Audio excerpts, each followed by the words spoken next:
자, 강사 사경원입니다. 그렇다면 본격적으로 해당되는 인과관계에 대해서 몇 가지 샘플을 좀 말씀 좀 드리도록 하겠습니다.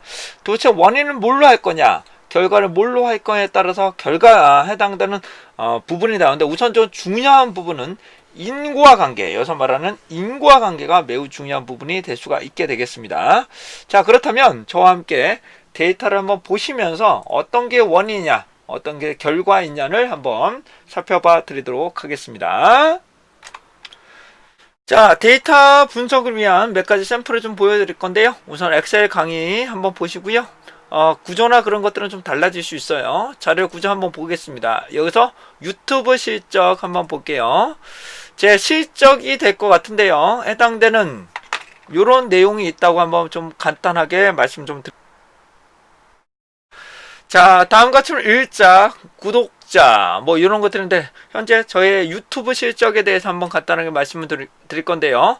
해당하는 일자를 조금 늘려볼게요. 다음과 같이 연도, 월, 일로 되어 있는데, 다시 한번 말씀드립니다. 현재 날짜형인 경우는 일반적으로 4자리, 그 다음에 2자리, 그렇죠? 2자리 형태로 구성이 되어 있습니다. 월과 일로 구성되어 있는 경우가 말씀드릴 수가 있겠죠. 이거는 국내의 성량으로 말씀드릴 수가 있겠고요. 연도는 4자리가 되어야 됩니다. 연도는 반드시 4자리 대수 이렇게 구성되어 있는 것이 일반적인 날짜형이라고 말씀드릴 수가 있게 되겠습니다.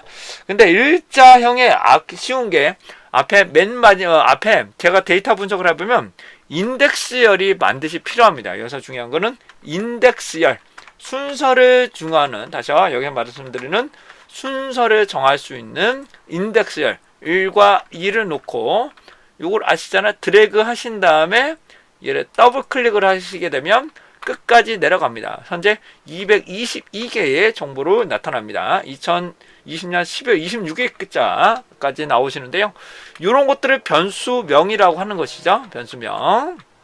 자, 이런 정보가 있다면 가장 원하는 결과, 우리가 가장 원하는 결과, 즉 종속 변수는 무엇인가를 결정을 해야 됩니다.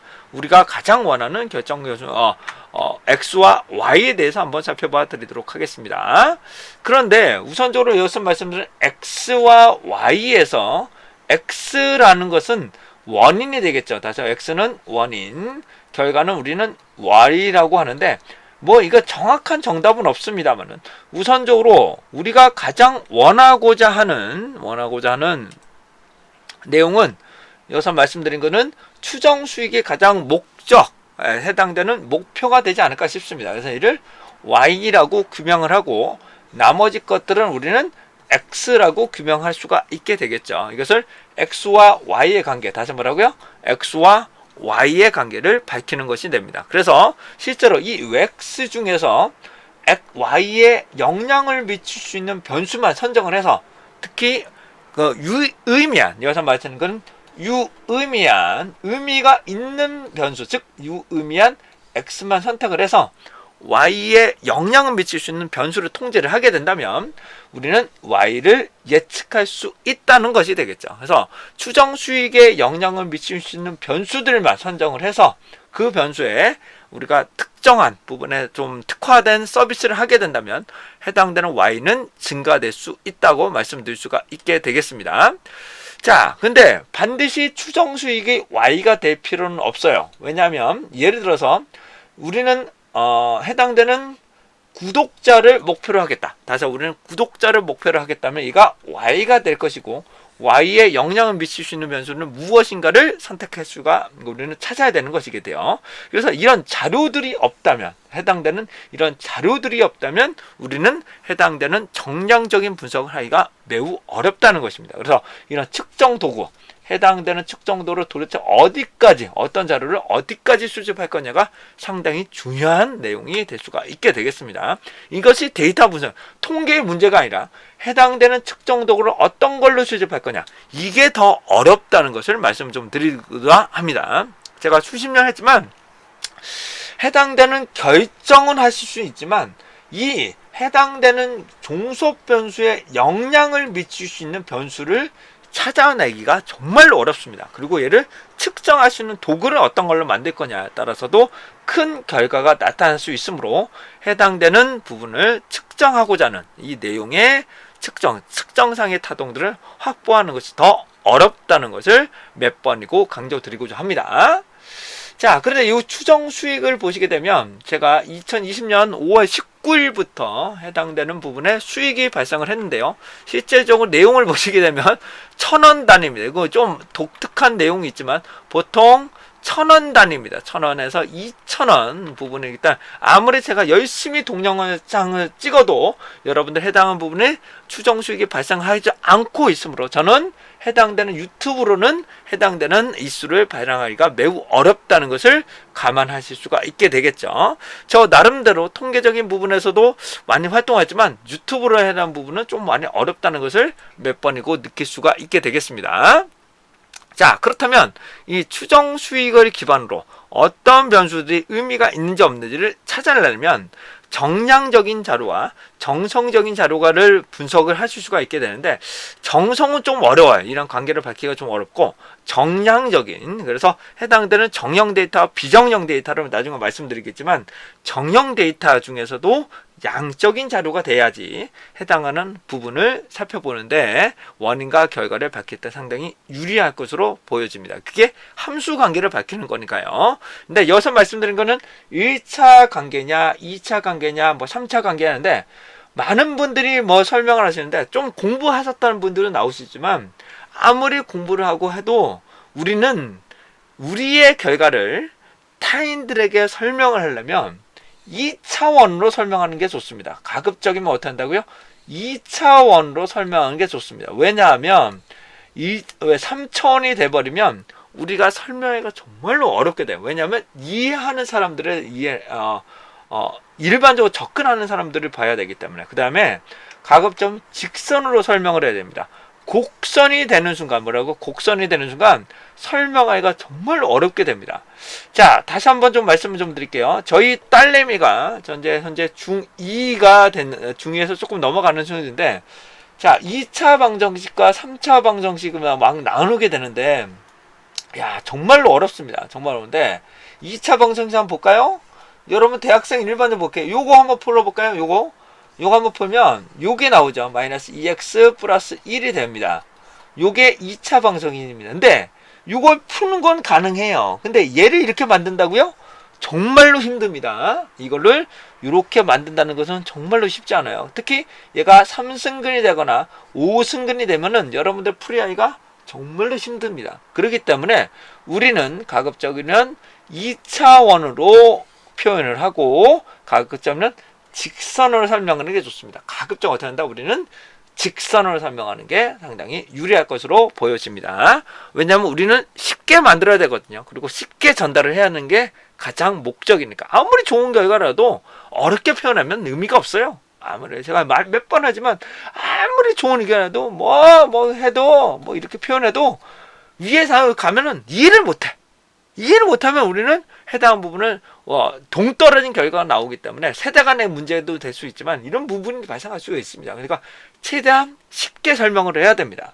그러므로 어떻게 한다? 가급적이면 우리는 원그래프, 가장 쉬운 원그래프에서 도넛 형태가 가장 이쁩니다. 솔직히 말씀드립니다. 도넛 형태가 가장 이쁘고요. 그 다음에 여기다가 n수 표현하는 정도, 이 정도가 이쁘고, 가장 큰 것부터. 근데 제가 보면 좀 이해가 안 되는 게, 가장 큰 것부터 오른쪽으로 나열하는 게 좋거든요. 이렇게 나열하는 게 좋은데, 신문기사 같은 거 보면 많은 거를 왼쪽으로 표현하는 경우가 있어요. 그걸 보면은, 이거는 아무래도 아무리 그래프를 그린다고 하더라도 표현상에 조금 문제가 되지 않느냐, 여러 가지 문제가 되지 않을까라는 것이 제 개인적인 생각입니다. 그래서 해당 부분을 가장 많은 것부터, 다시 한번요, 많은 것부터 오른쪽으로 이렇게 표현하는 게, 가장 많은 오른쪽으로 표현하는 게 가장 일반적으로 좋지 않을까.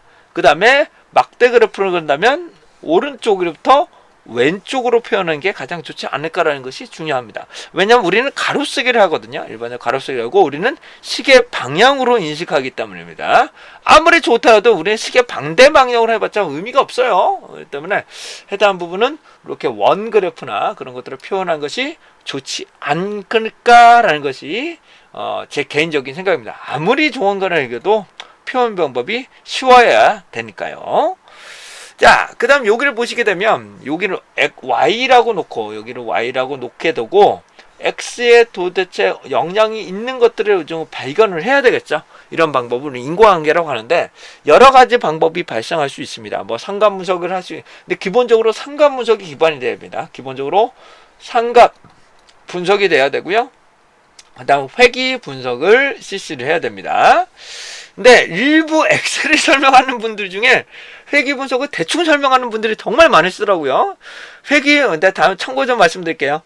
회귀 분석만 통계학과 일반적인 학부생을 기준으로 통계 부분에서도 회귀 분석만 보통 한 학기입니다. 회귀 분석만 한 학기예요. 3학년에 회귀 분석만 한 학기 분량입니다. 좀 되신 분들 1년 과정입니다. 1년 과정. 그렇기 때문에 회귀 분석을 정말 쉽게 생각하시는 분들이 너무 많아요. 그리고 쉽게 설명하는 엑셀 강사들이 많으신데 정말 답답합니다. 제대로 좀 알고 강의를 하셨으면 좋겠습니다. 다시요. 회귀 분석은 조금 공부를 하시고 이해하시는 게 좋습니다. 그리고 인과관계라는 게 정말 쉽지는 않아요. 하지만 저는 그나마 조금 이해를 하시고 좀 쉽게 말씀드리지만 제가 솔직히 말씀드려요. 회귀 분석은 좀 공부하셔야 됩니다. 회귀 분석은 솔직히 공부를 좀 하셔야 조금 말씀하지 그렇게 쉽게 도달할 수 있는 부분은 아니다는 것을 말씀 좀 드리고 갑니다. 자, 근데 조금 논란의 소지가 있지만 통계학과 너무 독특하지 않느냐라는 분들도 있을 수 있겠지만 수학과 영어 이것들 단기간에 끌어올리기는 쉽진 않아요. 그런 부분이 말씀하시면 학문적인 문제이지 이거를 단기간에 딱 끌어올리기는 조금 어렵다라는 것을 말씀 좀 드리고 갑니다. 그래서 해당되는 x와 y, 따라서 x와 y 여기를 x라고 놓고 얘를 y라 놓고 상관 분석부터 다시 뭐라고요? 상관 분석과 회귀 분석을 한번 돌려볼 건데 상관 분석하고 회귀 분석을 돌리기 위해서 여러 가지 방법이 있지만 간단하게만 산점도를 통해서 간단하게 표현하는 방법을 한번 보여드리도록 하겠습니다. 이거는 엑셀을 통해서 한번 살펴봐 드리도록 할게요.